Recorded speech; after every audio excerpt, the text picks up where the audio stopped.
Hi, I'm Marsh. Welcome to this episode of Signals from the OP. In these videos, I work to share emerging ideas for senior management of middle market industrial manufacturers in digestible chunks. Today we're going to chat about CRM usage and data quality. Now, this is a different topic than how a company should use a CRM, Salesforce automation, and marketing automation. That's a topic for another day. As is the question that should cascade from how to use it, which is how to select and implement a system. Those topics will await future Signals episodes. Today, we'll start at the point where a company has already selected a system, implemented it, and reached a stasis in terms of engagement. At that point, experience tells me you'll have two frustrations. First, actual adoption and use will be relatively low. Second, data quality will be poor. No matter how you design a CRM system to be easy to use, you'll likely observe a typical 80-20 distribution of adoption. Some reps, generally those who energetically embrace training and experiment with best practices, will use the CRM consistently because it helps them be successful. Many others won't. And if not everyone uses it consistently, then data will be spotty. Reports and dashboards will be of low value because you'll never know what you can really trust, and you won't really be able to gauge who's maintaining the activity level and following the sales process that you know are important to success. That brings us to the second common frustration: dirty and incomplete data.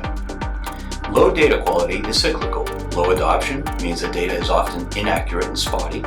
Inaccurate and incomplete data becomes a justification for lack of use, creating a negatively reinforcing cycle.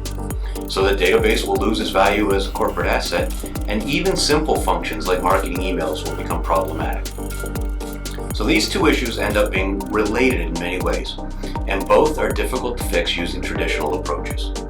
It's easy to tell people that it's a condition of employment, to harangue them, and to mirror back to reps obviously incorrect forecasts predicated on that sort of data. But eventually managers grow weary, sales digs in, and companies eventually just accept. On the one hand, this is crazy. Would you tolerate an accounting department where only 20% of the folks routinely use the accounting software? Of course not. On the other hand, it's an almost ubiquitous reality. The good news is that there's now an interesting approach to fix both problems, built on Web3 and using smart contracts and micropayments. I'm going to drop a link below this video to an article that will give you context on what those terms mean and how trends like the metaverse might impact industrial companies. If these terms like industrial, Web3, and smart contracts are new or vague, please check it out for some background.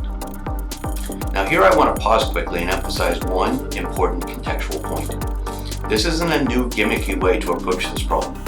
Smart contracts built on a blockchain provide a new solution because they enable tracking and administration of an enormous number of activities. In other words, it's not a new way to skin the cat as the saying goes, it's an entirely new realm of possibility. The idea is to use smart contract technology integrated with your CRM via open APIs to log certain activities, award micropayments, report on them, and even interface with your payroll system so that payroll reporting includes those payments without creating additional admin burden. So what might you track? Well, it could be anything from unbouncing and updating an email address or associating a contact with a company, all the way to logging, prospecting phone calls and emails, or updating a deal's projected close date and status weekly to improve forecasting. Now there are a couple interesting points here. One, instead of nagging folks to do stuff, whether they should be doing it in the course of their job or not, we're incentivizing them with payments. This does not necessarily mean additional pay. It could be a portion of regular pay that's recategorized and distributed based on these metrics rather than hours or commission. Two, this is a really slick way to actually incent, measure, and compensate for doing the important sales activities that define your sales process and that you know lead to predictable and repeatable success. Three, in the case of payment for sales activities, for instance, we're clearly articulating the precise work we expect them to do, which they'll probably appreciate. Four, we're going to create a set of conditions where engagement will increase as people will consistently work within the CRM system, since that's how their contract will be fulfilled. Five, we're going to improve data quality at the field level, for instance updating an email address, and in aggregate by consistently updating opportunities so that forecasts are accurate. 6, it's going to happen automatically in the background.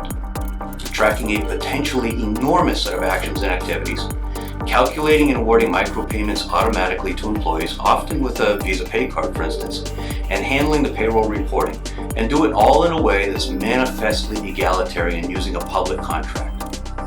So if you've invested in a CRM system but struggled with adoption and data quality, this application of smart contracts builds on a new technology to help solve it.